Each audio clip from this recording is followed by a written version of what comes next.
Welcome to today's paper reading. Today's paper is titled, Risks and Opportunities of Open Source Generative AI. This paper was published on the AR14 preprint by Francisco Eiras and colleagues from the University of Oxford. The abstract highlights the transformative potential of generative AI across various sectors including science, medicine, and education. This widespread impact has sparked a debate on the potential risks associated with the technology, leading to calls for stricter regulation, particularly from major tech companies at the forefront of AI development. The paper employs a three-stage framework to analyze the risks and opportunities of open-source generative AI models, categorizing them into near, mid, and long-term capabilities.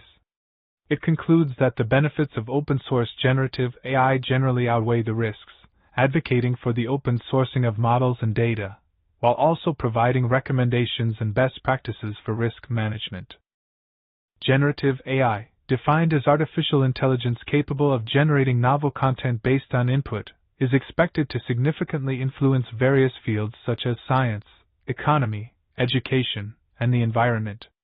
This has led to substantial efforts to assess both the risks and opportunities associated with these models. Concurrently, there is a debate regarding the openness of generative AI models. The digital economy heavily depends on open-source software, with economic benefits generally outweighing costs. However, the openness of Gen AI models presents unique challenges due to their potential dual use and rapid technological progress. Recent regulatory developments, such as the EU's AI Act and the US President's Executive Order on AI, highlight the urgency of addressing these issues globally. The methodology of this paper is structured around three key areas. First, the development stages of generative AI models are categorized into near-term, mid-term, and long-term, based on adoption rates and technological advancements. Second, the model pipeline is detailed, encompassing training, evaluation, and deployment processes, with a focus on pre-training and supervised fine-tuning stages. Lastly, the paper examines the current governance landscape of open-source generative AI, introducing an openness taxonomy and discussing the associated risks and opportunities. Figure 1 illustrates the three distinct stages of generative AI model development. The near-term stage is characterized by the initial use and exploration of existing technologies, such as deep learning with transformer and diffusion models. The midterm stage involves the widespread adoption and scaling of these technologies, leading to increased benefits and risks along a predictable capability curve. The long-term stage is marked by significant technological advancements that enhance AI capabilities, potentially introducing new paradigms and more powerful models. Figure 2 illustrates the comprehensive pipeline of a generative AI model, detailing the three primary stages: training, evaluation, and deployment. The figure includes the Common Benchmarks Evaluation component, which, although commonly available across many models, is not analyzed in depth within the report due to its widespread use and accessibility. In the experiments, the authors utilized examples from third-party datasets and focused on fewer but higher-quality examples from their own vendor-based annotation efforts. This approach notably improved the results. Additionally, alignment techniques were employed to create application-specific versions of the foundation model, such as chatbots or translation models. Techniques like reinforcement learning with human feedback, RLHF, and direct preference optimization, DPO, were used to align the model with specific needs. These methods, which integrate human feedback and optimize preferences, led to significant performance gains. In the realm of large language models, LLMs, the use of reinforcement learning from human feedback, RLHF, has become significant. This process involves creating a dataset of human preferences over model outputs to train a reward model. This reward model is then used with reinforcement learning algorithms like PPO to align the LLM with human preferences. Before 2022, RLHF was not commonly used in released models, and its application in newer models like Palm 2 remains uncertain. Once trained, models are typically evaluated using openly available datasets and curated benchmarks. Some models are also evaluated on proprietary datasets, which are not publicly detailed. Regulatory frameworks are emerging to govern the use of open-source generative AI models. The EU AI Act, for instance, focuses on transparency obligations for providers, while Biden's executive order promotes best practices and voluntary industry commitments. China's regulations are more stringent, requiring generative AI services to produce legal and truthful content. Figure 3 presents the openness scale, which categorizes the levels of openness for the code and data components of generative AI models. The scale distinguishes between fully closed components, which are not publicly accessible, semi-open components, which are accessible with certain limitations, and fully open components, which are available without restrictions.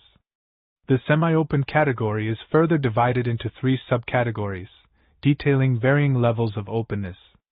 This classification helps in evaluating the openness of each component, providing a framework for understanding the accessibility and usage constraints of different model components. Table 1 categorizes commonly used licenses based on their restrictiveness in terms of open-source criteria.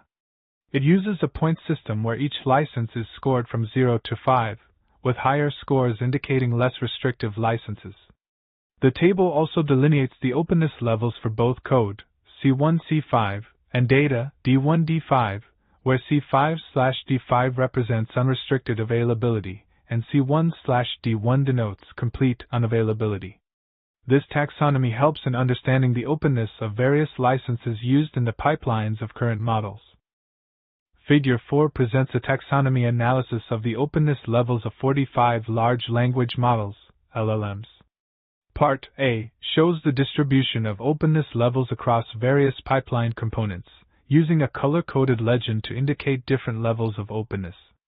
Part B plots the percentage of closed components against the Chatbot Arena ELO score for the studied models, highlighting the performance differences between open-source and closed-source models. Table 2 provides a comprehensive overview of the basic information for each of the 45 high-impact large language models, LLMs, analyzed under the openness taxonomy. The models were selected by optimizing 3 key impact metrics: Chatbot Arena ELO rating, Google Scholar citations, and Hugging Face downloads last month. The table categorizes developers into companies, highlighted in purple, nonprofit entities, pink, and government institutes, light blue.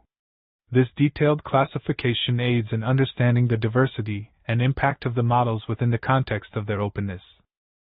Table 3 provides a detailed classification of the openness of various components in the pipeline of large language models. It categorizes the components based on their openness levels, which are crucial for understanding the transparency and accessibility of these models. The table uses not applicable to denote components that are not applicable and question mark for information that is not publicly available. When a model component has multiple sources, the classification is determined by the strictest license among them, ensuring the most stringent criteria are applied. This classification is essential for researchers and developers to assess the safety, security, and ethical implications of using these models in different applications.